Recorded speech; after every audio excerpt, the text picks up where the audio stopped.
बड़े बुजुर्ग, हमारे सभी भाई, मंच पर आसीन चौधरी सालिक राम सिंह सर जो कि यहाँ के जिला अध्यक्ष हैं, श्री हीरालाल कुशवाहा जी, डॉक्टर बारेलाल आनंद जी जो कि मंडल कोऑर्डिनेटर हैं, चौधरी हितेंद्र चौधरी जी जो कि जिला पंचायत सदस्य हैं, कुमारी प्रवेश जी सदस्य जिला पंचायत, जयवीर सिंह कोऑर्डिनेटर है जो, यादवेंद्र सिंह, इंजीनियर अनिल कुमार सिंह, अमर सिंह जी, आप सभी लोगों का बहुत बहुत शुक्रिया, बहुत बहुत धन्यवाद।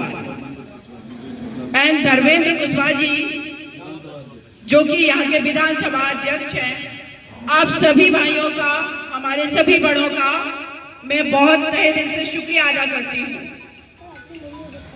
आप सभी लोग, चूंकि मैंने राजनीति में नया कदम रखा है, लेकिन इस देश के अंदर कोई भी बेटी, कोई भी वर्ग, कोई भी जाति, धर्म, मेरा ये मानना है सभी राजनीतिक चीजों से परिचित है।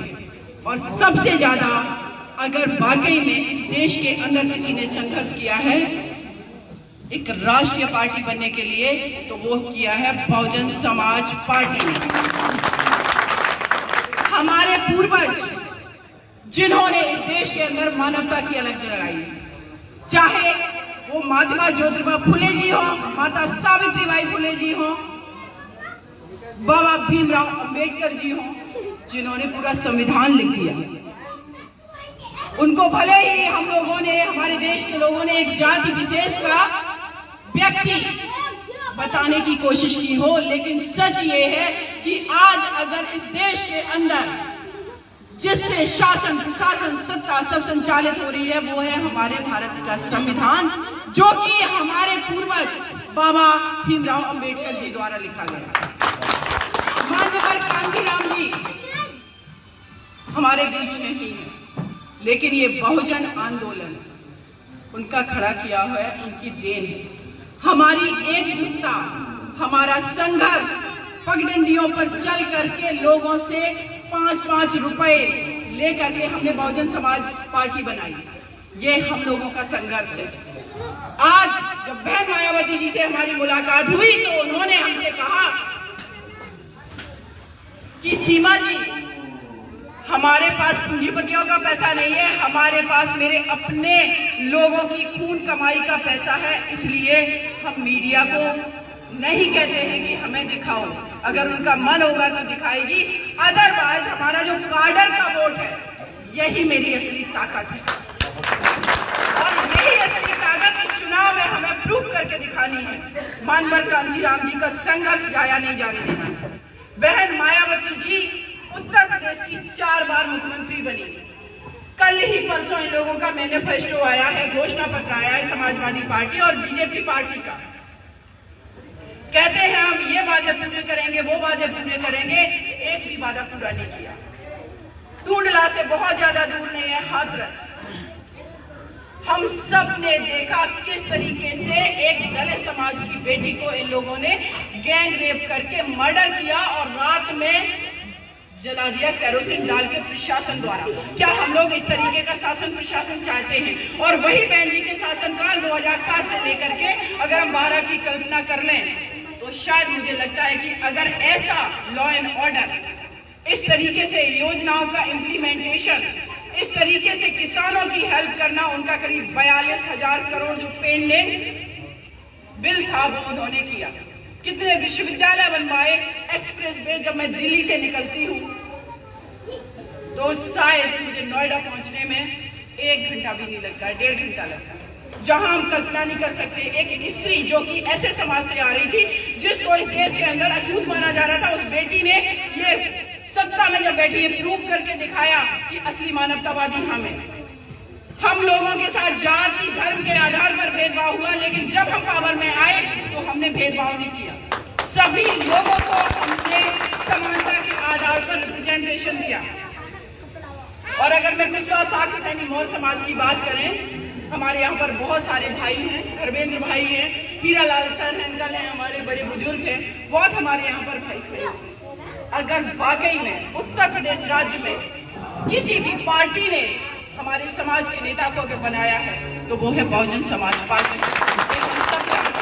हमारी अपनी ये पार्टी है और देश की एकमात्र पार्टी है जो मानवतावाद की बात करती, जो समानता की बात करती। तो क्यों ना इस चुनाव में हमारे जो कैंडिडेट हैं यहाँ पर माननीय अमर सिंह जी, उनको भारी मतों से वोट दे करके विजयी बनाए और ये प्रूव कर दें कि हमारी अपनी पार्टी का एक भी वोट हमारी जाति धर्म से जो लोग भी मानने वाले हैं, बहुजन पार्टी ने कभी भी, अगर हम बात करें, अभी देखिए एक बीजेपी के जो मुख्यमंत्री हैं कहते हैं गर्मी निकाल दूंगा, दूसरे कह रहे हैं ठंडा कर दूंगा, तीसरे कह रहे हैं हमारे देश के गृह मंत्री की दंगे याद है ना। बहन जी ने कभी दंगे जैसे शब्द का अपने भाषण में प्रयोग नहीं किया, कभी उन्होंने जाति का प्रयोग नहीं किया। वो सर्व जनहिताय सर्व जन सुखाय की बात करती है, क्योंकि जो इस देश के अंदर है वो इस देश का नागरिक है और इस देश के हर नागरिक का संविधान के आधार पर भी इक्वल अधिकार है। जमीन जायदाद हर चीज पर स्वतंत्रता से घूमने का, हर चीज पर सबका इक्वल अधिकार है। और देखिए ये जो सिटिंग पार्टी है पिछले 10 सालों में जो रही है, समाजवादी पार्टी पहले 5 साल हमारी बेटियां रोड पर नहीं निकल सकती थी। मैंने दिल्ली में एक बेटी के साथ अपराध हुआ, उसको न्याय दिलाने के लिए जी जान लगा दी। आप लोगों को क्या लगता है कि अगर मैंने बहुजन समाज पार्टी को ज्वाइन किया है, सत्ताधारी पार्टी हमें ऑफर कर रही थी और भी पार्टी, मैंने क्यों किया?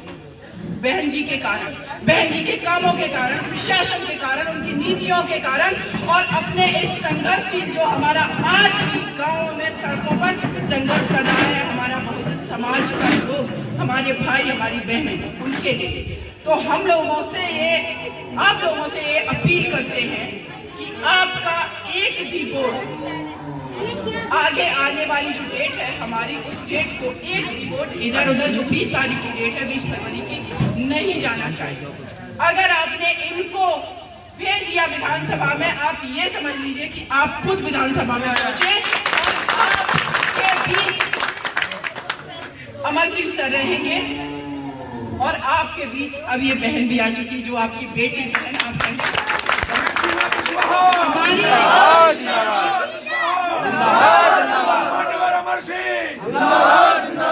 हमारी कोशिश रहेगी। माननीय जिलाध्यक्ष जी यहाँ बैठे हुए हैं, विधानसभा अध्यक्ष जी बैठे हुए हैं, आप लोगों की किसी की भी एक भी समस्या ऐसी नहीं होगी जिसका हम लोग समाधान नहीं करें। इतना ही मैं कहूंगी, बस आप लोगों से अनुरोध है, अपने वोट का सदुपयोग करके सही तरीके से 20 तारीख को टाइमली जाकर के अपना वोट डालें। हाथी चुनाव चिन्ह है हमारा और उसके सामने की बटन दबा करके वोट डालें। हो सकता है बूथ पर हम लोगों को डराने धमकाने की कोशिश की जाए, लेकिन हम ऐसे लोग हैं डरने धमकाने वालों में से नहीं। हम संघर्ष करना जानते हैं, हम खेतों में संघर्ष करते हैं, हम खदानों में संघर्ष करते हैं, कारखानों में संघर्ष करते हैं। इस देश की नींव डालने वाले हम लोग हैं, हम यहाँ के असली लोग हैं, हम लोग हैं। तो हम लोगों को ये निर्धारित कर लेना है कि एक भी वोट अपना किसी अन्य पार्टी के किसी कैंडिडेट को नहीं जाना चाहिए। और माननीय अमर सिंह जी जो है, आप उनको विजय बनाइए, विधानसभा भेजिए और हम लोग जब पावर में आएंगे तो दोबारा से आप लोगों के बीच हम आएंगे और हम आप लोगों से मिलते रहेंगे। Thank you so much.